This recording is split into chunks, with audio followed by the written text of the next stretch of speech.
All right, well, I got a really good deal on some rims with white wall tires, Harley Davidson Dunlops, but I screwed up on the rims when I was taking the tires off. Apparently there's these things called rim protectors for putting on the rim when you use your tire spoons, which I've never heard of these stupid things before. Every Harley wheel I've taken tires off of and put them onto, they're like a regular rim. These are the quote-unquote tubeless rims by Harley that they tried doing for a few years, and they have this big thick rubber seal inside, which I had to cut to get off, so it's such a tight fit. So it's basically a regular rim and then this crappy quality tin cover going over top that kind of gives it that rounded off look.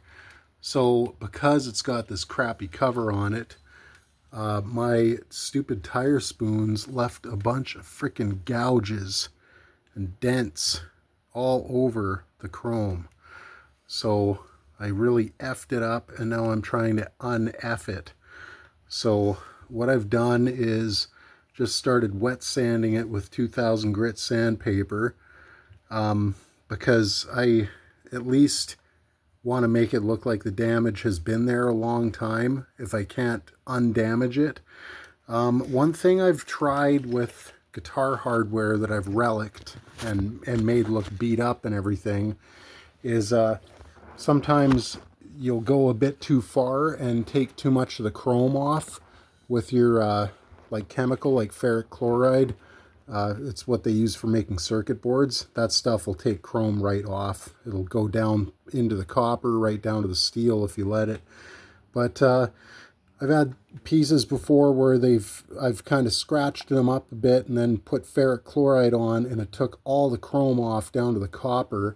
And I use this brass black, and it actually turns the copper like black, and you can kind of shine it up and it actually blends right into the chrome if you do that. So I'm not sure if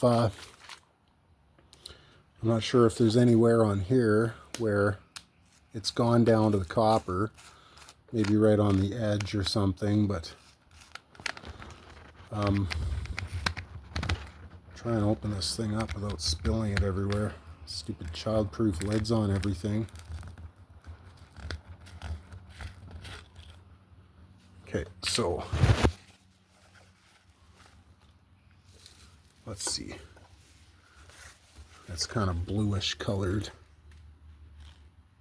Let's find some gouge on the ridge right here.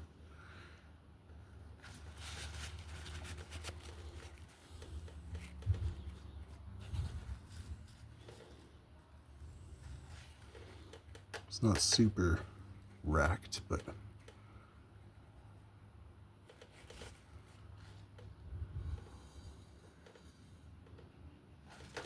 and it's just water to rinse this stuff when you're done.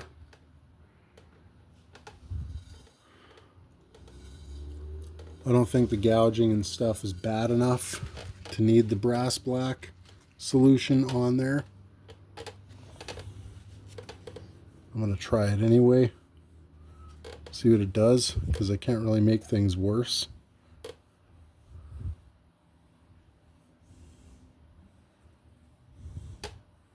See, it does kind of change the color a little bit where those gouges are.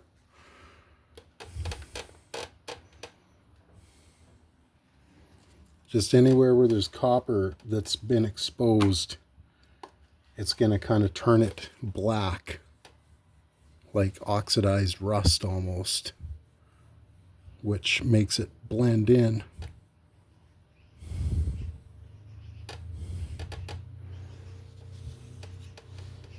Maybe that makes it stand out more.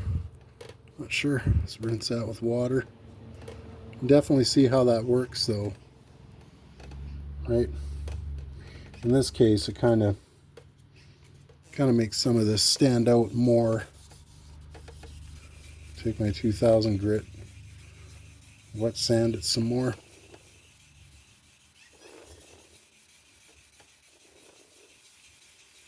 Also, I was using some triple or quadruple aught steel wool to really kind of finish this off with. But like I say, if I can't, like I know that I can't get it perfect, right? You can never fix chrome after it's damaged. You pretty much have to strip it down to steel and re-chrome it. But if you can make it look like it's been there for years and years, it's a little better looking than brand new looking damage, I think. So yeah, if you're working on these kind of rims, be very, very careful. Like, put anything you need to between.